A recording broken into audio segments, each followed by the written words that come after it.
So you have to get to know them and love them and care for them and live with them and earn the right to go in there. Earn the right. Now I'm going to say one other thing, and you've got to be very careful here. It's a balance. You cannot be reactionary in the ministry. You cannot do things all the time or say things all the time just because of your thinking of the reaction or the interpretation of your hearers. At the same time, you need to take that in consideration. We need to be as innocent as doves. We need to be as wise as serpents. If I go into a place where I know that the people,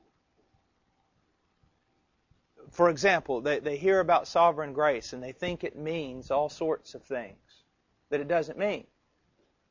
Well, I'm not going to go in there and play to the devil's hand,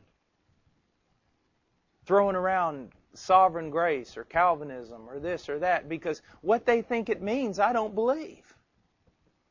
I'm going to go in there, for example, I know a guy that had asked a bunch of different preachers to come preach in his church.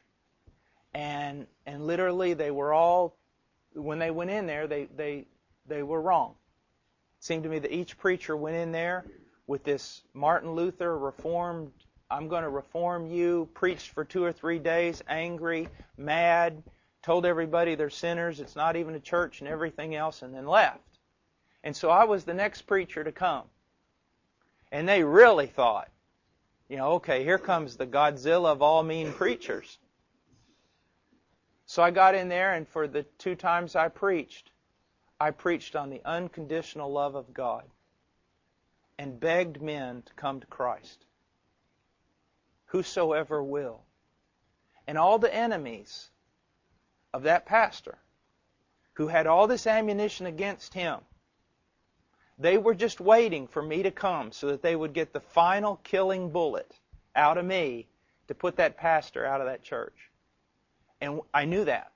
No one told me that. It's just years of experience. I knew exactly what was going on. And so I went in there and did exactly the opposite of what they expected, and it deflated the entire situation. You see what I'm saying? You have to use wisdom.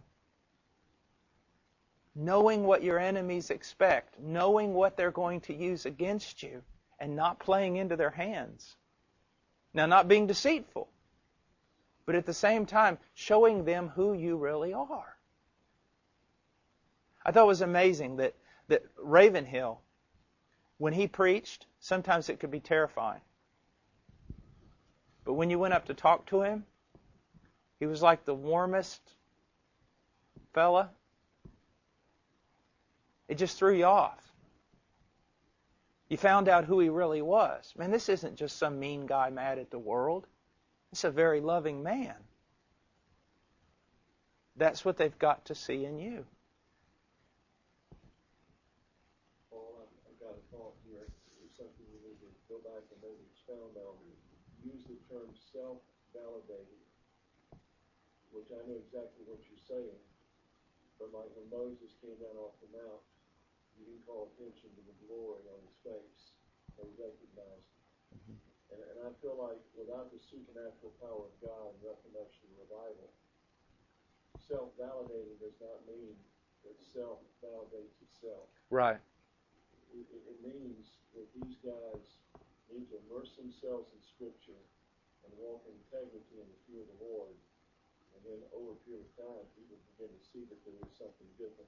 And as you say, they earn the right to be heard. Right. When I mean self-validating, I do not mean that you validate self. I'm not using it as yourself, himself, herself, but itself. The ministry ought to be validated itself. And how is it validated? It's validated only by the power of God. The godly results it produces.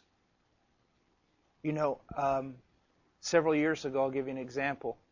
I took my wife with me to a place that was very, very strict. It was in another country where I had preached before and God had really moved. And when we walked through the door, this woman came right up to me You know, my wife, Chartle, she dresses very modestly, but she just dresses normal. That's it. I mean, she doesn't wear some religious garb. She just dresses normal.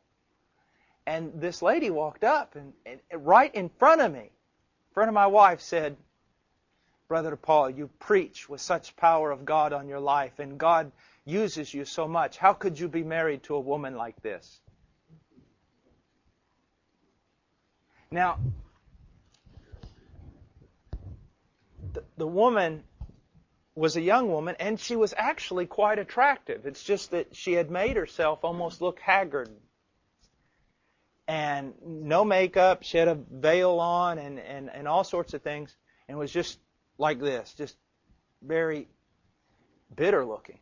And my wife, just with a smile and a twinkle in her eye, said, do you have a picture of you before you were an unbeliever, before you were a believer? And the woman said, yes. Charles said, I'd like to see it. Do you have it on you? And yes. Okay, let me see it. And the lady opened up her purse and pulled out this picture, and here was this vibrant, beautiful girl smiling, a little bit of makeup on her face, nothing extravagant. And Charles looked at her and went like that, and she goes, you know, I like you better as an unbeliever. And then she handed her a picture back, and she said, what has Jesus done for you? She goes, all I see is a mean-spirited, critical, haggard, joyless person standing before me. Is this what Jesus has done for you? And is this what Jesus is offering the world? Now, the whole point was this woman came proclaiming truth, but the truth had nothing but the truth, supposedly, that she was speaking had no positive effect whatsoever in her life. Another thing, a guy came to me a while back, and I love being here in Alabama, and I love this church, but I'm a very small church type guy. I love house churches. I love a very simple lifestyle, everything. But I love this church. And God's called me here. And some guy came up to me and he goes, basically what he said was, just right in my face, young guy, you've compromised. I said, really? He said, yeah. I go, okay, how? And then, he pointed out that I actually have a truck. It's a Chevy Blazer that actually runs. I don't know how much longer it's going to run, but it runs. I have a normal house. And he just started going down through all these things. My clothes didn't have any holes in them like before. And all these different things. And he was nitpicking me apart. And I just listened. None of it had really a scriptural basis to it. And when he got done, I said, let me ask you a question. How's the discipleship with your wife going? And your children? He goes, man, I'm really struggling in that area. I'll admit, I'm really struggling in that area. I said, how dare you come to me and point out all the ways I've compromised when you don't have one scripture to back yourself up, and yet you stand there failing in regard to some of the greatest responsibilities God's given you. Again, he's pointing out problems with me, and yet his own life is not validated by anything. You see? Man, I don't like what that guy preaches, but I have to admit, no one's ever loved me like him. No one's ever served me like him. Man, the stuff he says about family to me is a little bit kooky, the head deacon says. It's just too extreme. And another deacon says, yeah, but have you ever seen a family like his? My goodness, look at just the way they seem to love each other. Well, I think that guy's just full of a bunch of hot air. Yeah, but he sure seems to fly a lot higher than we do. Do you see what I'm saying? It needs to be validated. If it's true, it's going to produce good fruit in your life.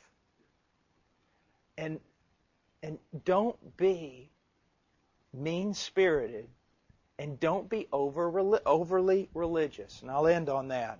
And what do I mean by overly religious? You know, several years ago, guys, I intimidated everybody all the time.